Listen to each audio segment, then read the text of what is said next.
don't think there's anything that challenges us more in our lives than dealing with conflict with one another, within communities, within other designated groups that we place ourselves into, and indeed among nations.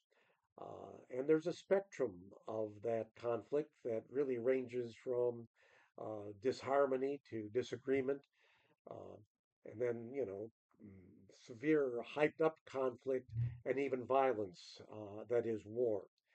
These can be tied to misunderstandings and selfishness and the domination for the sake of control, arbitrary dislike, hatred, and cruelty.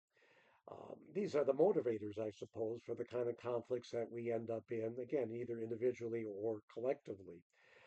What about fear as also a motivator and the need to be defensive to mediate the risks that go along with well founded fear? Yes, some fears are not well founded. They really can be tied to misunderstandings and other motives.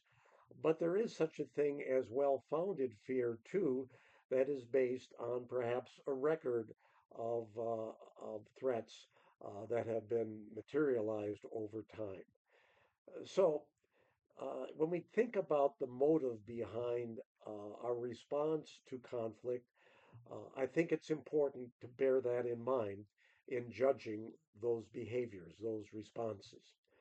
Um, we're seeing this collectively in the debate between Israel's posture towards defending itself in the wake of Hamas, a several-year-old war now as we speak here in mid 2025, a war that has so far gone unsettled and at the same time has involved a great deal of innocent suffering among civilians, particularly those in Gaza, which is under Hamas control. Israel ends up being blamed for overreacting in this circumstance and contributing to atrocities even against civilian populations. Uh, I don't think that's fair.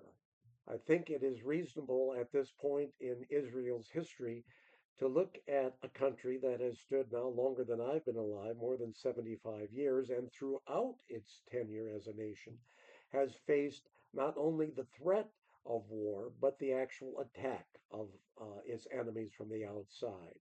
Those that are directly involved in violating the autonomy and the sovereignty of the Israeli state oftentimes have contributed materially to its destruction and made very clear that they won't rest easily until the country is put down. We have to ask ourselves in questioning how Israel goes about defending itself, uh, whether or not it's fair to do so given this sorry record. The Israelis have stated from the onset their hope and their intention to live peaceably with their neighbors, and yet have been soundly rejected time after time after time to the point where it has now reached again an acute stage and a war that is by necessity or by definition, I suppose, more than necessity, but by definition, war does inflict harm on a host of people, including those who are not directly involved in starting that war.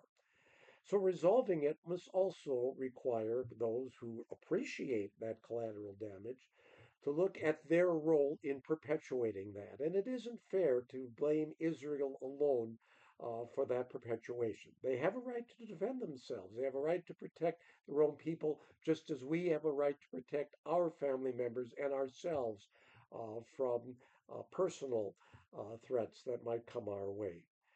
If you don't think that way, you probably have never faced the possibility of what it would be like to be in their shoes. And that's an important part of any conflict resolution. That is, being both introspective and empathetic.